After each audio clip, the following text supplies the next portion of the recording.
बिस्मिल्लाहिर्रहमानिर्रहीम। अस्सलाम वालेकुम दोस्तों, नए वीडियो में खुश आमदीद। दोस्तों, ईरान की सबसे बड़ी ऑयल रिफाइनरी पर हमला हो गया। अब ताज़ा तरीन सूरत हाल क्या है, इसकी मुकम्मल तफसीलात आपको बताएंगे। जबकि दूसरी जानिब अमरीका ने सेहूनी रजीम के कान लाल कर दिए।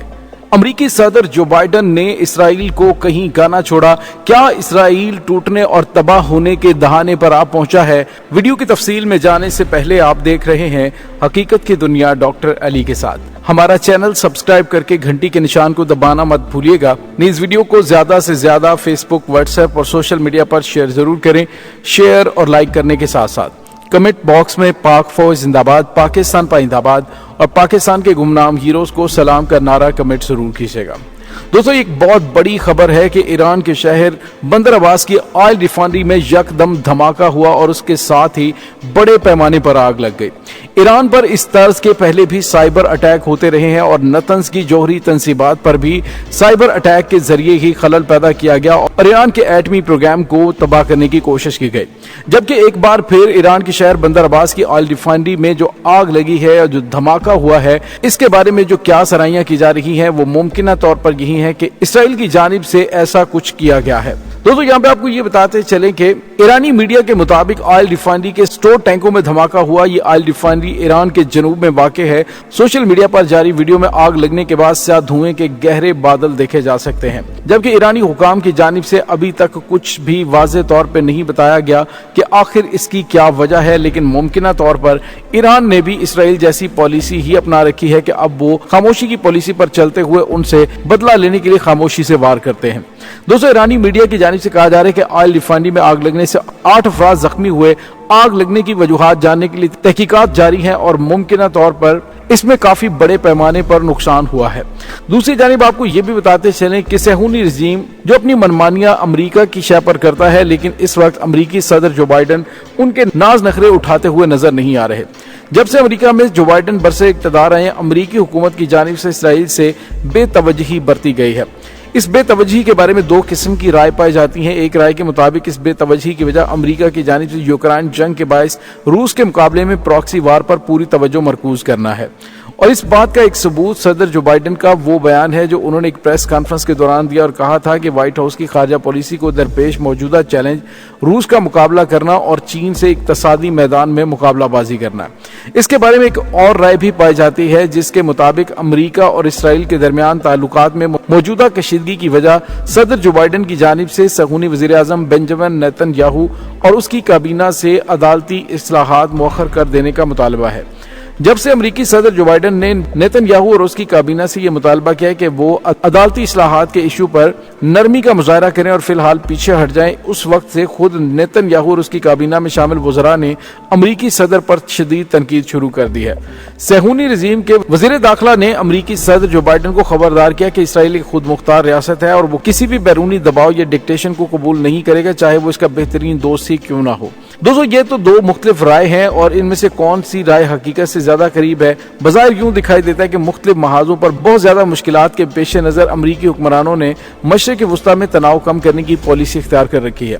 लिहाजा खित्ते के जदीद पस मंजर में इसराइल की गासिब सेहूनी रजीम खुद को एक स्ट्रेटेजिक बंद गली में महबूस होने का एहसास कर रही है, जिसके नतीजे में खित्ते में बदअमनी फैलाने और ईरान फोबिया को हवा देने की सरतोड़ कोशिश में मसरूफ है।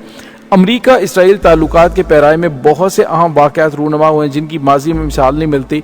इनमें से मैं आपको बताता चलूं कि अमरीकी सदर जो बाइडन ने सेहूनी रजीम की बहरानी सूरत हाल के पेश नज़र काबीना को तनकीद का निशाना बनाया और नेतन्याहू को खबरदार किया था कि उसे अदालती इस्लाहात का इशू छोड़ देना चाहिए क्योंकि इसकी वजह से वसी अवामी एहतजाज जारी है, जबकि सेहूनी काबीना भी टूटने के करीब पहुंच चुकी है। दूसरी तरफ सेहूनी काबीना के दाएं बाजू के शिद्दत पसंद अनासर ने अमरीकी सदर के इस बयान के खिलाफ मुजाहरा किया और अमरीकी मुदाखलत की मज़म्मत पर मबनी नारे लगाए और इस मुजाहरे में अमरीकी सदर की ऐसे तौहीन की गई जिसकी माजी में मिसाल नहीं मिलती। नेतन्याहू के मुखालिफिन की सबसे बड़ी तादाद चूंकि अमरीका में मुकीम यहूदियों पर मुश्तमिल है, उनमें से मोतदिल और सेकुलर यहूदी शामिल हैं जो अमरीका में मुकीम यहूदियों का 72% है। दूसरी तरफ अमरीका में मुकीम ऑर्थोडॉक्स शिद्दत पसंद यहूदी नेतन्याहू के हामी हैं, लेकिन उनकी तादाद 28% से भी कम है। अमरीकी सदर और सेहूनी वज़ीर आज़म की एक दूसरे के खिलाफ बयानबाजी ने अमरीका में भी शोर मचा रखा है। रिपब्लिकन्स जो बाइडन पर तनकीद कर रहे हैं जबकि डेमोक्रेट्स इसकी हमायत में मसरूफ हैं। عرب اور مسلمان ممالک سے اسرائیل کے دوستانہ تعلقات استوار کرنے کی مہم سابق امریکی صدر ڈونلڈ ٹرمپ کے دور میں شروع ہوئی تھی، لیکن اب یہ مہم تقریباً ختم ہو چکی ہے، جبکہ اس مہم میں شامل ہونے والے عرب ممالک بھی اپنے کیے پر پیشمان دکھائی دیتے ہیں۔ جب سے نیتن یاہو برسر اقتدار آیا، عرب اسرائیل دوستانہ تعلقات کی مہم مزید ابتر صورتحال کا شکار ہو چکی ہے۔ خود نیتن یاہو نے ہی ستمبر 2020 میں ابراہیم معاہدے میں مرکزی کردار ادا کیا تھا، اور اس کے بعد نفتالی بینٹ اور یار لیپڈ کی حکومت میں یہ مہم کچھ مزید آگے بڑھی، لیکن اس وقت یہ مہم کوما کا شکار ہو چکی ہے۔ دوسری طرف صہیونی حکمران تصور کر رہے تھے کہ وہ عرب ممالک کو قریب لا کر ایران کے گرد گھیرا تنگ کرنے میں کامیاب ہو جائیں گے، لیکن سعودی عرب اور ایران کے درمیان اچانک معاہدہ طے پانے سے ساری صورتحال بدل گئی ہے۔ اب نیتن یاہو نے اپنے تازہ ترین بیان میں کہا کہ اسرائیل کو درپیش سیکیورٹی مسائل کا 90% حصہ ایران اور اس کی حمایت یافتہ قوتوں کی جانب سے ہے۔ اس نے یہ بھی کہا تھا کہ ایران سے کسی قسم کا معاہدہ ہمیں اس بات سے نہیں روکے گا کہ اپنے دفاع کے لیے مناسب اقدامات انجام نہ دیں۔ دوسری طرف مقبوضہ فلسطین کے اندر نیتن یاہو اور اس کی شدت پسند کابینہ کے خلاف گزشتہ کئی ماہ سے مسلسل ہفتہ وار وسیع مظاہرے جاری ہیں۔ مزید برآں اسرائیلی چھاؤنیوں سے اسلحہ چوری ہونے کے واقعات بھی تیزی سے سامنے آ رہے ہیں، اور صہیونی فورسز کی جانب سے اسلامی مزاحمتی گروہوں کی جانب سے شہادت طلب کارروائیاں بھی بہت حد تک بڑھ چکی ہیں۔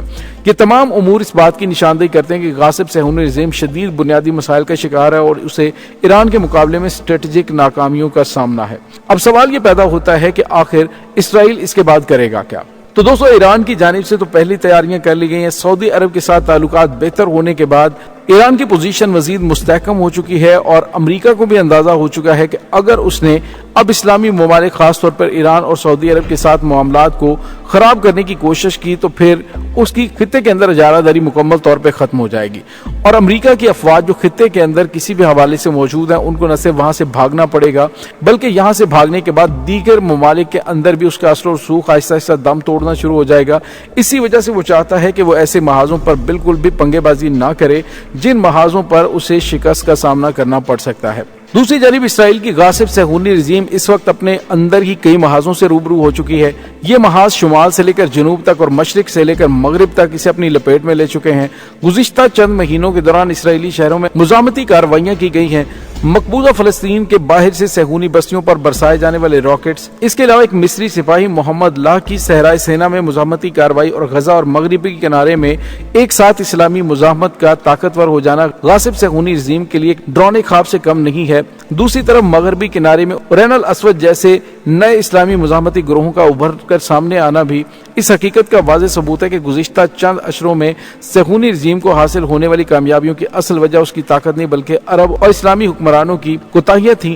اب دیر آج درست آئے، جو کہ دو بڑی طاقتیں ایران اور سعودی عرب کی صلح ہو چکی ہے اور معاملات ان کے بہتر ہو چکے ہیں۔ ایسی صورتحال میں امریکہ کو اپنی پوزیشن کا بھی اندازہ ہو چکا ہے، اسی لیے امریکہ اسرائیل کو زیادہ لفٹ نہیں کروا رہا۔